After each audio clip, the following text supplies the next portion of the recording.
भारत माता की वंदे, छत्रपती शिवाजी महाराज की, महामानव डॉक्टर बाबासाहेब आंबेडकर की।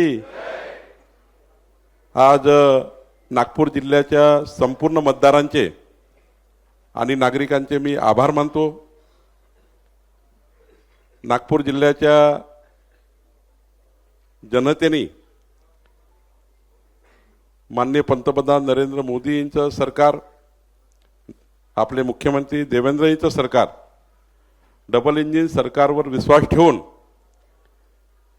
प्रचंड बहुमताने आपल्याला 317 नगरसेवक, 22 नगराध्यक्ष या ठिकाणी दिले।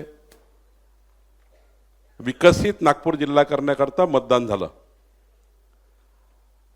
आपण देवेंद्रजी महाराष्ट्राच्या विकासाचा जो आपण संकल्प केला, विकसित महाराष्ट्र 2029, विकसित महाराष्ट्र 2035, विकसित महाराष्ट्र 2048, हे जे मॉडेल महाराष्ट्राला दिलं, असंच मॉडेल आम्ही नागपूरमध्ये तयार करण्याचा या ठिकाणी विश्वास जनतेला दिला। आम्ही जनतेला सांगितलं की 2029चं नागपूर कसं असेल, 2035चं कसं असेल, 2047चं कसं असेल, या आधारावर मतं मागितले। खरं तर फार मोठं यश या ठिकाणी मिळालं आहे आणि जनतेला माननीय देवेंद्रजीवर, माननीय नितीनजीवर विश्वास आहे की माननीय देवेंद्रजी, नितीनजी या जिल्ह्याला, या शहराला आंतरराष्ट्रीय शहर बनवतील, आपल्या जिल्ह्याच्या विकासाकरता प्रचंड मजबूती देतील, या विश्वासाने जनतेला त्या ठिकाणी मतदान केलं। 2014 ते 19 हा काळ जनतेने आपला बघितला, मधला काळही जनतेने बघितला आणि आत्ताचा काळ, आपण या ठिकाणी पालकमंत्री असताना मधल्या काळात देवेंद्रजी पालकमंत्री होते, तेव्हा आपल्या सर्वांना ज्या पद्धतीने देवेंद्रजींनी मजबूती दिली, पूर्ण विकास निधी डीपीसीचा माझ्या माध्यमातून या ठिकाणी जिल्ह्याच्या मजबूतीकरता दिला। आणि आता तर मला या गोष्टीचा अभिमान आहे, मी आता हेड वाईज सांगत नाही, पण या वर्षी नागपूर जिल्ह्याला देवेंद्रजींनी 6,500 कोटी रुपये या जिल्ह्याच्या विकासाकरता वेगवेगळ्या योजनेच्या माध्यमातून, वेगवेगळ्या प्रकल्पाच्या माध्यमातून दिले आहे। इरिगेशन, रस्ते, त्या ठिकाणी सर्वच योजनेमध्ये। आणि आता तर आपण या ठिकाणी जे डीपीसी आपल्याकडे आहे, यावर्षी महाराष्ट्रातल्या सर्वात चांगल्या पद्धतीचं अनुदान, 1250 कोटी रुपयाची डीपीसी नागपूर जिल्ह्याची माननीय मुख्यमंत्री देवेंद्र फडणवीसजींनी आपल्याला दिली। त्यातनं आपल्या जिल्ह्याच्या विकासाचा आपण संकल्प करणार आहोत। मी जास्त वेळ घेणार नाही।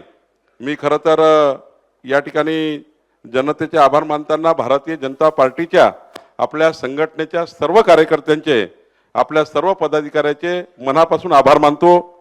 खरं तर आपल्या सर्वांच्या मेहनतीमुळे आज या ठिकाणी पक्षाला दिवस आले आहे। या ठिकाणी आपले डॉक्टर पोद्दारजी, सुधाकर कोळेजी, आपले सागर मेघेजी, आपले आशिष देशमुखजी, आपले चरण ठाकूरजी, दोन्ही अध्यक्ष आनंदराव आणि मनोहरराव आणि सर्वच कार्यकर्ते, आपला पूर्ण कोर ग्रुप, सर्वांचेच नाव आता मी या ठिकाणी घेऊ शकणार नाही। आपले कोठेकरजी, आपले संघटन मंत्री, यांनी खूप प्रचंड आम्ही या ठिकाणी सर्वांनी मेहनत केली। अशोकराव मानकरजी आहेत। यावेळी देवेंद्रजी या जिल्ह्यातले आपले सर्व कोर ग्रुपचे, जिल्ह्याचे नेते, तालुक्याचे नेते, म्हणजे एवढी एकसंघ भाजपा, कुणी कार्यकर्ता घरी बसला नव्हता। सर्व जुने नवीन कार्यकर्ते एकत्रितपणे काम करत होते, राबराब मेहनत करत होते, जीवाचं रान करत होते।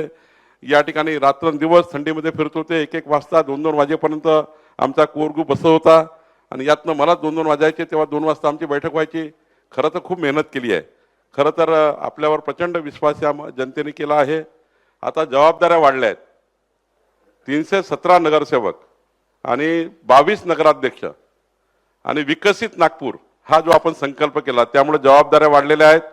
निवडून आलेल्या सर्व नगरसेवकाच्या फार मोठ्या जबाबदाऱ्या आहेत।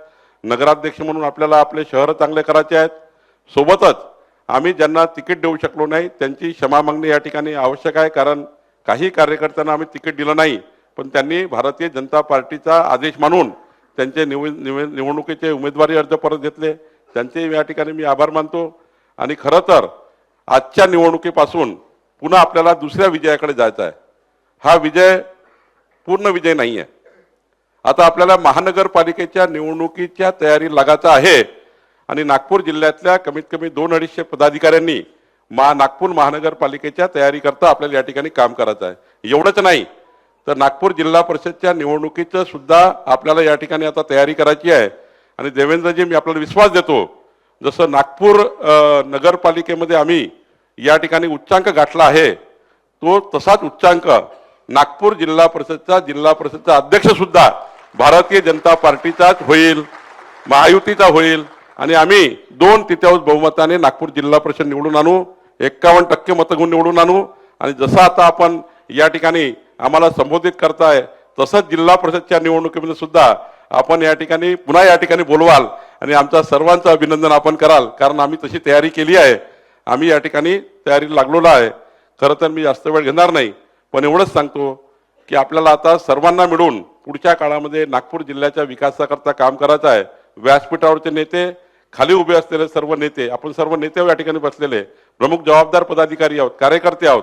आपल्या सर्वांना मिळून आता जो जिल्ह्याचा विकासाचा संकल्प आपल्याला पूर्ण करायचा आहे आणि आपल्या सर्वांना पुन्हा एकदा विजयाच्या शुभेच्छा देतो.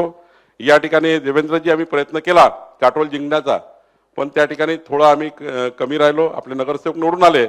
मोहप्यामध्ये काही 60-68 मतांनीच आम्ही या ठिकाणी 58 मतांनी आम्ही पराभव झाला. 10 नगरसेवक आले, पण तिथे थोडा पराभव झाला. आम्ही रामटेकमध्ये आणि पारशिवनीमध्ये तर या ठिकाणी चर्चा करूनच लढलो आहे, त्यामुळं काही प्रश्न नाही. आणि त्यामुळं निश्चितपणे एक मोठं यश या ठिकाणी मिळालं आहे. मला विश्वास आहे की आपण आज आमच्या नागपूर जिल्ह्याकरता, आपल्या नागपूर जिल्ह्याकरता, या जिल्ह्याचे सुपुत्र म्हणून जास्तीत जास्त विकसित जिल्हा करण्याकरता प्रचंड मदत आम्हाला कराल, एवढी आशा अपेक्षा आपल्याकडनं व्यक्त करतो. एबीपी माझा, उघडा डोळे बघा नीट.